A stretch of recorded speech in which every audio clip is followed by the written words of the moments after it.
Throne of seal का नया episode release हो चुका है और फैंस का जोश आसमान को छू रहा है क्योंकि लॉन्ग हाउचन ने आखिरकार अलायंस के नए लीडर का ओहदा संभाल लिया है। यह सिर्फ कोई मामूली तकर्रुरी नहीं बल्कि एक तारीखी लम्हा है। लॉन्ग हाउचन, जो कि डीमन हंटिंग ग्रुप का सबसे कम उम्र लीडर है, अब legendary team Dawn of Light को कमांड करता है।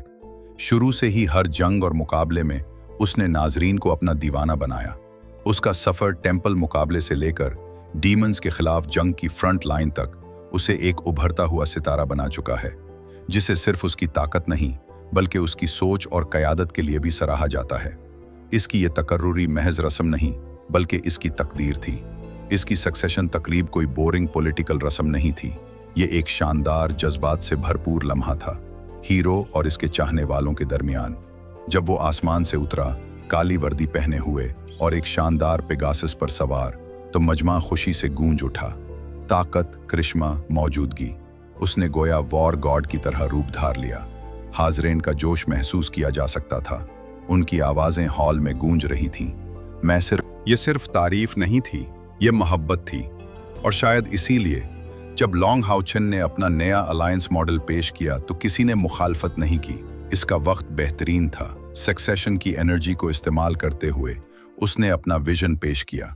ये सिर्फ लीडरशिप नहीं थी बल्कि एक नए दौर का आगाज था, जहां इंसानियत सिर्फ अपना दिफा नहीं करेगी बल्कि जवाबी वार की तैयारी करेगी। बहुत अरसे तक इंसानियत डेमन्स के साए तले रही। जाहिर में तो ये जंग बराबर लगती थी, लेकिन असल हकीकत तल्ख थी। डीमन्स हमेशा गालिब रहे। अगर डीमन किंग इंसानों को जिंदा ना रखता अपनी बोरियत दूर करने के लिए, तो शायद इंसानियत कब की खत्म हो चुकी होती।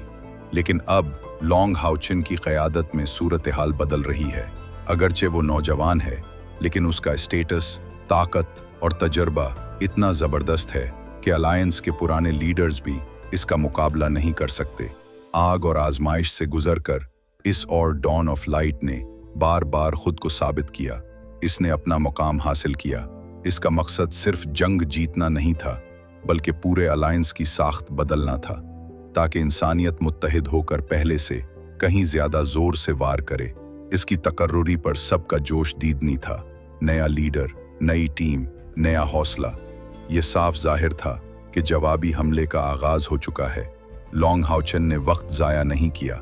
रिफॉर्म पॉलिसीज फौरन नाफिज हुईं और पुराने निज़ाम को हिलाकर रख दिया।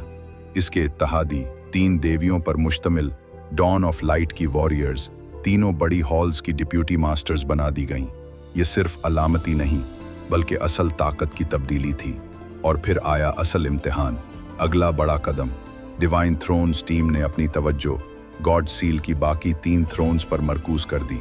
ये सिर्फ ट्रॉफियां नहीं बल्कि इंसानियत की सबसे बड़ी ताकत के खजाने हैं। ऐसी ताकत जो जंग का नक्शा बदल सकती है। डिवाइन थ्रोन्स सबसे बड़ी हथियार हैं और इन्हें हासिल करना अगला मकसद था। सिर्फ 3 थ्रोन्स बाकी थे और इनके लिए सिर्फ 3 वॉरियर्स का इंतखाब होना था। ये इंतखाब कैसे होगा, ये डॉन ऑफ लाइट के एलीट मेंबर्स को भी नहीं मालूम था। ये सीनियरिटी या रैंक का नहीं बल्कि तकदीर का मामला था और डिवाइन थ्रोन्स की तरफ से कबूलियत का। इन 3 थ्रोन ट्रायल्स में एक सबसे मुश्किल और सबसे कीमती था Throne of Eternity and Creation, जो कि तख्लीक के खुदा की मर्जी की नुमाइंदगी करता है।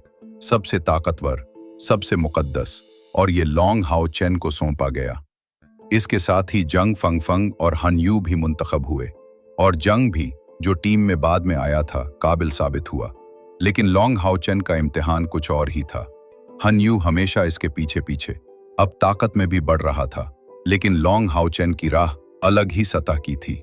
उसके सामने जो एग्जामिनर आई वो निहायत खूबसूरत और दिलकश थी, लेकिन ये हुस्न का इम्तिहान नहीं बल्कि आग का दरिया था। और हमेशा की तरह लॉन्ग हाउचन ने खूबसूरती के आगे भी कोई रियायत ना दी। सर्द, हसाबी, पुरज़्म, ये इसका मिशन था। लेकिन लॉन्ग हाउचन सिर्फ एक वॉरियर नहीं, वो एक ऐसा हीरो है जिसमें गहराई, वफादारी और जज्बात हैं। और इस एपिसोड में इसके खानदान से दोबारा मिलाप का मंजर नाजरीन को जज्बाती कर गया। कभी अपनी माँ की गोद में महफूज महसूस करने वाला नरम दिल बच्चा आज इंसानों की मुजाहिमत का ताकतवर लीडर बन चुका था। इसका बाप लॉन्ग शिंगयू, जो तवील अरसे से लापता था, आज वापस आया। कभी कैद में रहने वाला, अब आजाद। और इसका सवाल, क्या तुम मुझसे नफरत करते हो? लॉन्ग किंगयू की रिडेम्पशन आर्क। लॉन्ग हाओचन के दिल में कोई नफरत नहीं थी, सिर्फ गर्मजोशी, खुशी और सुलह। और ये सिर्फ बाप बेटे का मिलाप नहीं था। शेंग खायर, लॉन्ग हाओचन की महबूबा, भी अपना लम्हा ले गई। सास से मिलना कभी आसान नहीं, लेकिन खायर ने बड़े वकार से ये लम्हा गुजारा। जंग में सर्द और संग दिल, लेकिन सास के सामने मोहब्बत भरी और नरम दिल। दोनों के दरमियान रिश्ता खालिस इज्जत पर मबनी था। ये सास बहू का रिश्ता सोने जैसा लगा। अब जब टेंपल मुकाबला खत्म हो चुका और डॉन ऑफ लाइट इंसानियत की सबसे मजबूत टीम बन चुकी, तो स्टेज तैयार है इंसानियत के सबसे बड़े जवाबी वार के लिए। अब सिर्फ 3 डिवाइन थ्रोन्स बाकी हैं। लॉन्ग हाओचन का अगला इम्तिहान सिर्फ ताकत के लिए नहीं, बल्कि इंसानियत के मुस्तकबिल के लिए है। और इसके रास्ते में सबसे मुश्किल तख्त और एक खूबसूरत एग्जामिनर खड़ी है। लेकिन वो लड़ने को तैयार है, चाहे सैकड़ों राउंड्स क्यों न लड़ने पड़ें, क्योंकि ये सिर्फ जंग नहीं, ये उसकी तकदीर है। और यहीं ख़त्म होता है थ्रोन ऑफ सील का ये शानदार बाब। लॉन्ग हाओचन की क़यादत का उरूज, डॉन ऑफ लाइट की नाकाबिले शिकस्त ताकत और डिवाइन थ्रोन्स का खौफनाक चैलेंज, ये सब बताते हैं कि एक नया दौर आने वाला है इंसानियत और दुनिया की तकदीर के लिए। आगे क्या होगा जब लॉन्ग हाओचन सबसे ताकतवर तख्त का सामना करेगा और उसकी परासरार खूबसूरत एग्जामिनर का भी? क्या इंसानियत आखिरकार डीमोन्स के सामने सर उठा सकेगी, या ये सिर्फ और भी बड़े इम्तिहानात का आगाज है? अगर आप भी हमारी तरह परजोश हैं तो लाइक करें, सब्सक्राइब करें और बेल आइकॉन दबा दें, ताकि थ्रोन ऑफ सील की अगली गहरी झलक आप तक सबसे पहले पहुंचे। कमेंट में बताएं आपको क्या लगता है अगला कौन उभरेगा। अगली बार तक मजबूत रहें, जुस्तजू में रहें और आसमानों की तरफ देखते रहें। ये था डोंगहुआ डिकोडर। अलविदा।